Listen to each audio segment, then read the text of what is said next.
Bonjour à tous. Alors, je vous propose de découvrir en quelques minutes le dispositif de ceinture de compétences que j'utilise pour évaluer mes élèves en CM1 et CM2. Le dispositif de ceinture de compétences a été inventé par un pédagogue qui s'appelait Fernand Houry, un contemporain de Freinet, et il était judoka. Donc dans sa classe, les élèves progressaient en maths, en grammaire, en suivant des ceintures de couleur comme au judo. Il avait des élèves ceinture verte de géométrie, d'autres ceintures bleues de conjugaison par exemple. Et j'ai donc adopté ce principe dans ma classe, pas pour toutes les matières, mais pour certaines compétences, pour les tables de multiplication, pour le calcul posé, pour la grammaire, pour la conjugaison. Je vais d'ailleurs utiliser l'exemple de la conjugaison dans le reste de cette vidéo. Grâce au dispositif des ceintures de compétences, chaque élève s'entraîne à son niveau. On n'a plus en classe de moments où on donne à certains élèves des exercices en sachant très bien qu'ils ne sont pas capables de les réussir. Évidemment, l'effet positif pour les élèves, c'est que l'élève a l'impression que les objectifs qu'on lui donne sont accessibles. Il se sent capable. La troisième caractéristique de ce dispositif, je vais laisser Philippe Mérieux en parler. Il disait « Ce qui est formidable chez Houry, c'est que c'est l'élève qui demande à passer à la ceinture supérieure, comme au judo. C'est-à-dire que ce n'est pas le professeur qui le met en échec en lui imposant un exercice difficile, c'est l'élève qui se dit « je me sens capable parce que je suis prêt à passer au niveau supérieur ». Voilà, ça fait quasiment 15 ans que j'utilise ce dispositif en classe et si je continue, c'est parce qu'il est extrêmement efficace pour faire progresser les élèves et pour les faire progresser tous. Je ne suis pas en train de dire qu'à la fin de l'année, tous vos élèves, même les plus faibles, auront atteint la ceinture noire. En revanche, tous les élèves auront progressé, auront plus progressé que dans un dispositif habituel, et que les compétences qu'ils auront acquises seront plus solides. Au début de l'année, les élèves découvrent le programme de l'année. Pour avoir la ceinture blanche, voilà ce qu'il faut connaître, voilà ce qu'il faut savoir faire, pour la ceinture jaune, etc. Le dispositif diminue l'implicite autour des attentes du maître, autour des attentes de l'école. Il rend très visible le chemin à parcourir et les étapes qui le jalonnent. Ce que j'aime dans ce système aussi, c'est que c'est très exigeant. Dans un système d'évaluation classique, on a tous des élèves qui se satisfont d'une leçon à peu près sue ou d'une compétence partiellement acquise. Avec le dispositif des ceintures, c'est pas possible. Tant que l'élève n'a pas atteint 80% de réussite, il ne réussit pas sa ceinture, il ne peut pas passer à l'étape suivante. Donc on est bien loin du 10 de moyenne que visent parfois certains élèves, certains collégiens en particulier. En plus, et contrairement au dispositif classique d'évaluation où l'évaluation évalue le chapitre qu'on vient de terminer, là, chaque ceinture revalide les précédentes. Par exemple, si je passe la ceinture de conjugaison sur le conditionnel, je vais être interrogé un petit peu sur le présent, sur le futur, sur l'imparfait, sur le passé composé, sur les temps que j'ai déjà validés. Cela évite l'effet j'apprends, je révise, je suis évalué, je range et j'oublie. J'apprends un autre chapitre, je suis évalué, je range, j'oublie. Et pour moi, c'est un avantage essentiel du dispositif. Les réussites effacent les échecs. Avec les notes chiffrées, chaque note compte. Si un élève obtient un 0 sur 10 puis un 10 sur 10, sur une compétence donnée, il aura 5 de moyenne. Pourquoi seulement 5 alors que l'objectif est atteint, la compétence est acquise? Quand on apprend à faire du vélo, qui est-ce qui comptabilise le nombre de fois où on s'est écorché les genoux avant d'y arriver? Avec le système des ceintures, l'élève a le droit de ne pas réussir du premier coup. Il ne reste pas sur un échec, il repasse la ceinture jusqu'à réussite. Et le jour où il réussit, les échecs précédents ne comptent plus. Les erreurs prennent la place qu'elles n'auraient jamais dû quitter. Elles servent à pointer les obstacles à franchir, les difficultés à surmonter. Elles sont utiles. Elles servent de marchepied vers la réussite. Avec les ceintures, chaque élève est évalué à son niveau. On est dans la fameuse zone proximale de développement de Vygotsky. Chaque élève prépare une évaluation qui correspond à ce qu'il se sent capable de réussir. Avec les ceintures, c'est l'élève qui s'inscrit pour passer un test. Il doit apprendre à répondre à la question « Est-ce que je suis prêt? Est-ce que je suis capable ?» Pour répondre à cette question, plus ou moins consciemment, l'élève doit apprendre à se demander comment je dois faire pour réussir, et puis aussi pourquoi est-ce que j'ai raté la dernière fois. Forcément, le fait d'aller de succès en succès, ça change beaucoup de choses. On n'a plus d'élèves qui ont uniquement des mauvaises notes. Ça n'existe plus avec les ceintures. On essaye, on réessaye, on progresse d'une fois sur l'autre et un jour on réussit. On travaille pour réussir.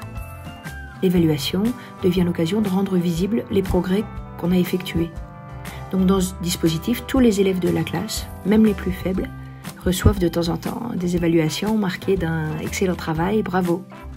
Bien sûr, ils ont parfois quelques étapes de retard par rapport à la majorité de la classe, mais au moment où ils réussissent le test, le progrès qu'ils ont réalisé est exactement le même que celui que leurs camarades avaient réalisé quelques mois plus tôt. Et ce progrès est valorisé de la même manière qu'il a été fait en septembre ou en avril. La marche franchie est aussi haute, ils ont juste mis un peu plus de temps à la franchir. Avec le dispositif des ceintures, la décision de l'évaluation bascule du professeur vers l'élève.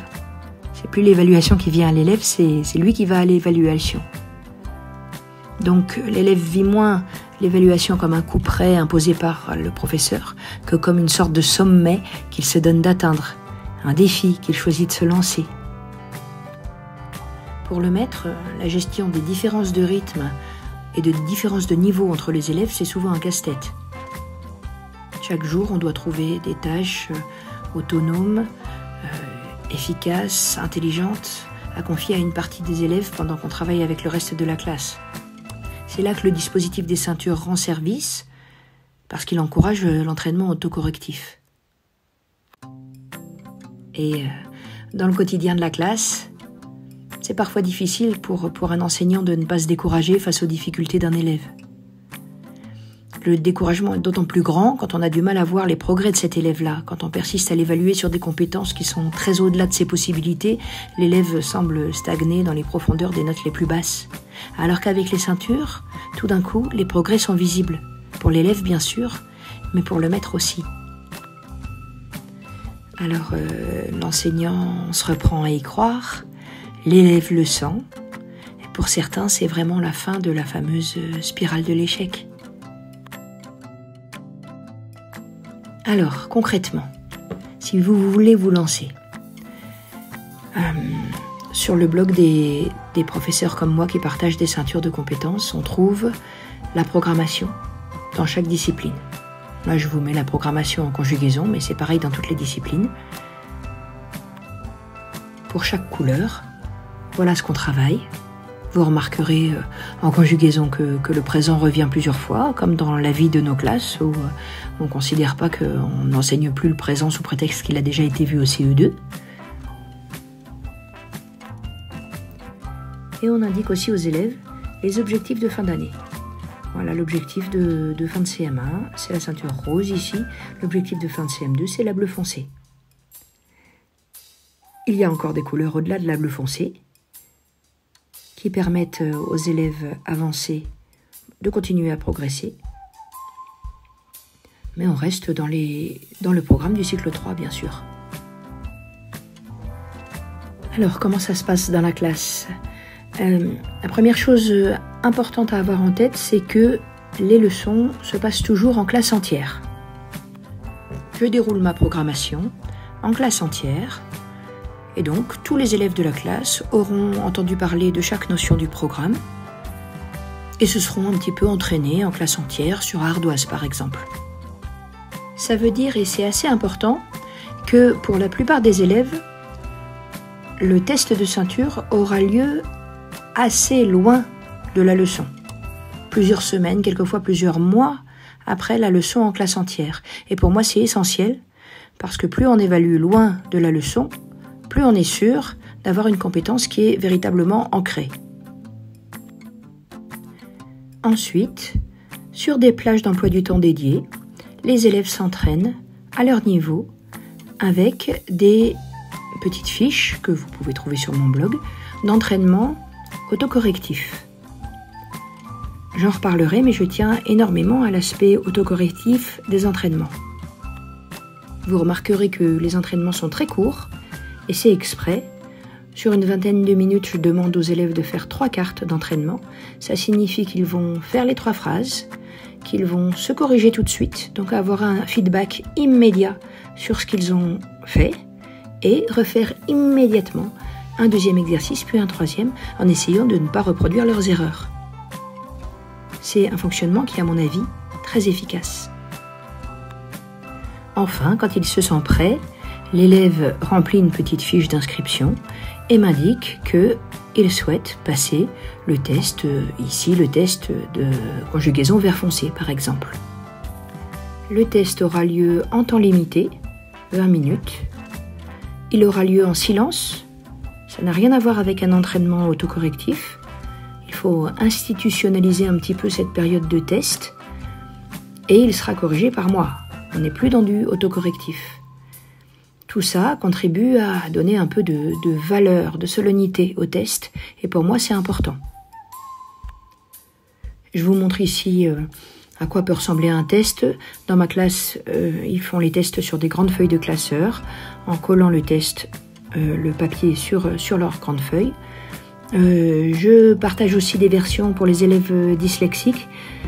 Donc sur des grandes feuilles A4, l'élève écrit directement sur la feuille. Et dans le cadre des phrases, il n'a que le verbe à écrire, il n'a pas toute la phrase à recopier. Alors, si vous voulez vous lancer, ce que je vous encourage à faire, la première chose à faire, c'est de réfléchir à votre emploi du temps. Vous devez prévoir un atelier d'une vingtaine de minutes par discipline et par semaine. Je fais une petite parenthèse pour dire que je ne vous conseille pas d'enchaîner plusieurs périodes de 20 minutes d'atelier. L'atelier, c'est vraiment un moment dans lequel les élèves sont très actifs, très concentrés, très engagés. Et je pense que c'est difficile d'atteindre ce niveau d'activité, d'engagement sur plus que 20 minutes.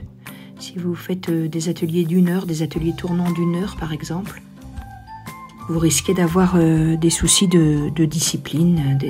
Les élèves ne vont pas rester aussi concentrés que dans la première période de 20 minutes d'atelier. En plus de l'atelier, il faut aussi prévoir une plage de test.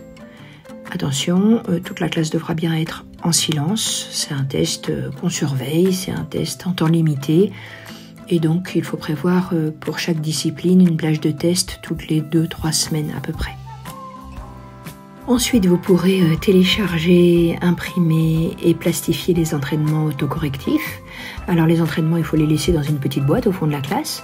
Ils pourront être faits sur des plages dédiées ou bien à n'importe quel moment. Quand l'élève a fini son travail, il peut très bien aller chercher un entraînement. Moi, je les imprime sur du papier de couleur, mais vous pouvez aussi les imprimer sur papier blanc en faisant un petit rond de couleur avec un joli feutre.